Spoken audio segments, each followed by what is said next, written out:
Olá pessoal, tudo bem? Mais uma vez estamos aqui no nosso podcast Enemcast. Hoje vamos apresentar mais um colega que faz parte do projeto para Enem Virtual, nosso amigo Harrison. Olá, pessoal, boa noite. Sou o professor Harrison, professor de Geografia e também trabalho no pré-ENEM Digital e fazendo parte também do projeto ENEMcast. Claro, né? Hoje também nós estamos aqui com o professor Marcos. Professor Marcos novamente, filosofia. Isso aí, pessoal. Então, gente, eu acho que hoje nós vamos fazer mais um diálogo com as humanas, né? História, filosofia e geografia. Há outros colegas também, só que por questões de horário não conseguimos nos reunir em um momento só. E nesse diálogo das humanas, vamos tentar apresentar um pouco de uma habilidade, né, entender um pouco sobre as competências e vamos analisar hoje algumas questões, né, entender como é que funciona essa lógica de interpretar o enunciado e para ser cada vez mais assertivo. Bom, nesse contexto, eu estava conversando agora há pouco com o professor Marcos, importante seria justamente a gente entender um pouco esse significado, o conceito, né? O que é habilidade, o que é uma competência, o que são competências. Isso mesmo, professor. Competências são aquilo que nós sabemos. O conteúdo que eu sei de história, de filosofia, de geografia. E habilidade é quando eu consigo aplicar. Eu tenho conhecimento daquele conteúdo e consigo relacionar esse conhecimento ao analisar um contexto, uma questão, para poder responder. Uma, né, habilidade nós acabamos selecionando para hoje para debater um pouco dentro da área das ciências humanas. Na verdade, é uma habilidade que faz parte do ensino médio, né? É uma competência que está, desculpa, é uma habilidade que está dentro das ciências humanas sociais aplicadas. Está dentro de uma competência, geralmente, né? Isso. Uma delas é justamente identificar, analisar e comparar diferentes fontes e narrativas. Nós das humanas não tem como fugir disso, né? Uma questão que perpassa todas as ciências. Na sua experiência, Harrison, dessas questões de geografia, o que você tem a falar a respeito de ter essa noção de análise de várias fontes, utilizando várias linguagens filosóficas, geográfica, sociológica, histórica? Fazer esse diálogo, né, das disciplinas da área de ciências humanas, mas acima de tudo também saber as principais categorias, né, de estudo.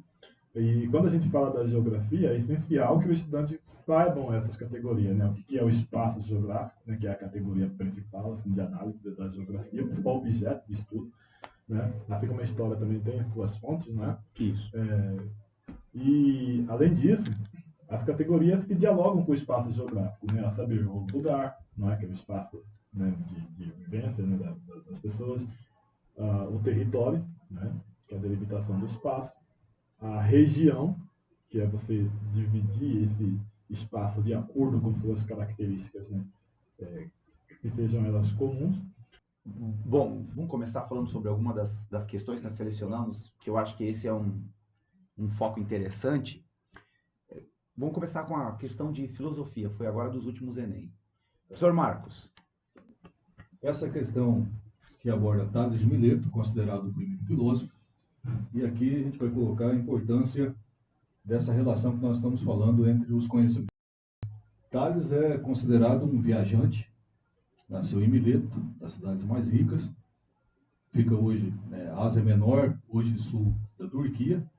Ele vai para Atenas, vai para o Egito, vai para a Mesopotâmia, e ele relaciona o pensamento racional, emerge dessas viagens, dessa experiência cultural que ele tem.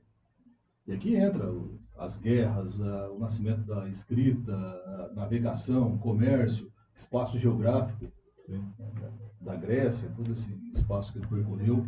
E a questão trata o seguinte: qual é o pensamento característico do pré-socrático? O que tinha na relação entre eles? E a resposta correta é a letra E, que é a explicação racional sobre a origem e transformação da physis. Como nós já abordamos, a physis, ela é tudo aquilo que existe, não só o que nós conhecemos como natureza, floresta, água, mas tudo aquilo que existe, desde o universo, a nossa capacidade de raciocinar. Para os gregos, isso era a physis. Então, eles buscavam arqué, que era a transformação e a origem da física.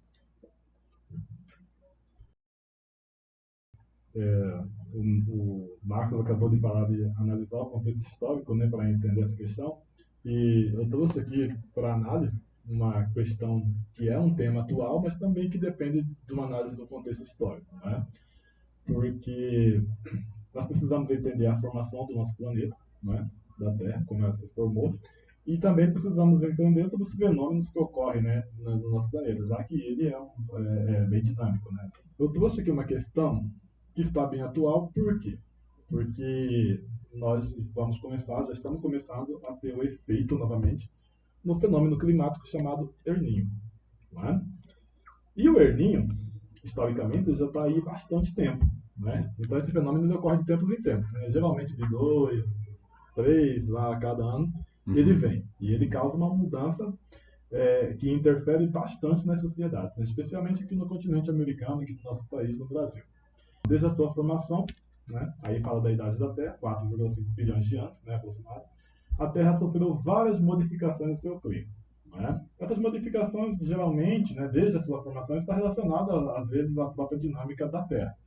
Mas nós temos que ter uma atenção no Enem, que geralmente, se for falar de mudança de clima no nosso planeta, geralmente vai estar falando de mudança ocasionada por conta das ações humanas. Isso. Né?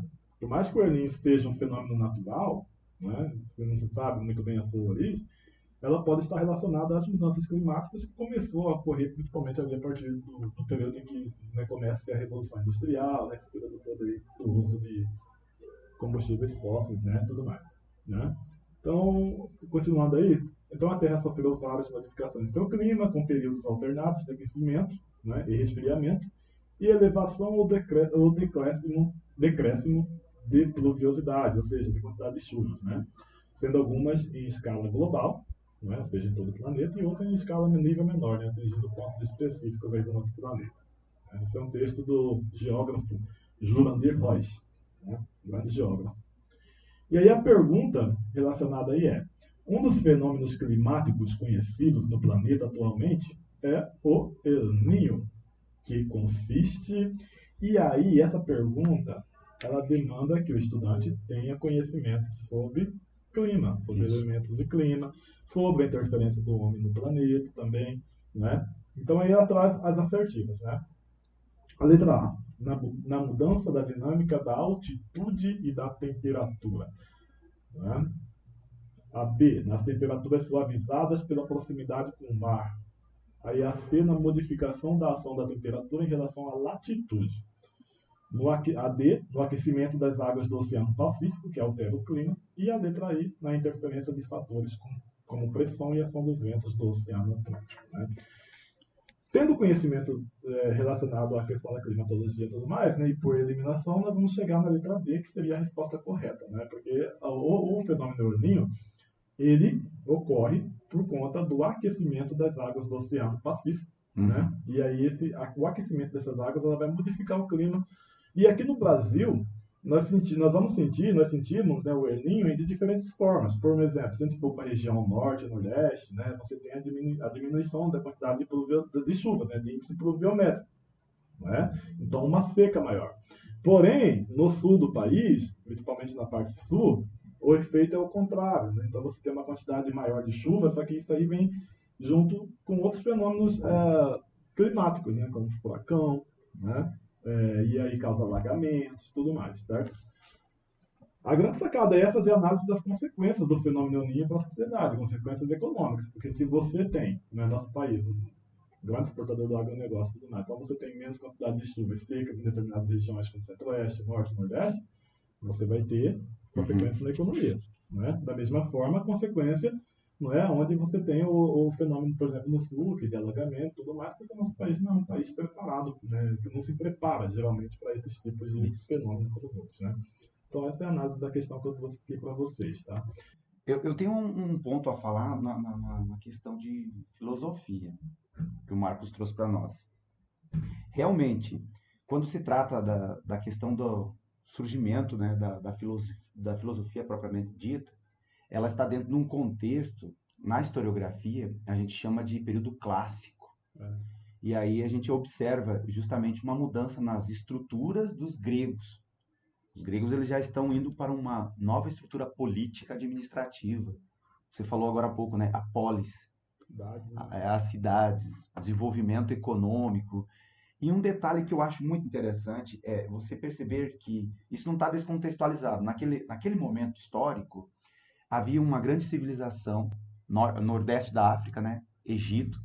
Havia outras grandes civilizações, que é as mesopotâmicas, babilônicos. E olha como os gregos, eles perpassam por esses espaços e eles assimilam e melhoram conceitos, conhecimentos. Mas na história é um momento muito significativo, porque é considerado a Grécia Antiga a base, né, do conhecimento do mundo ocidental.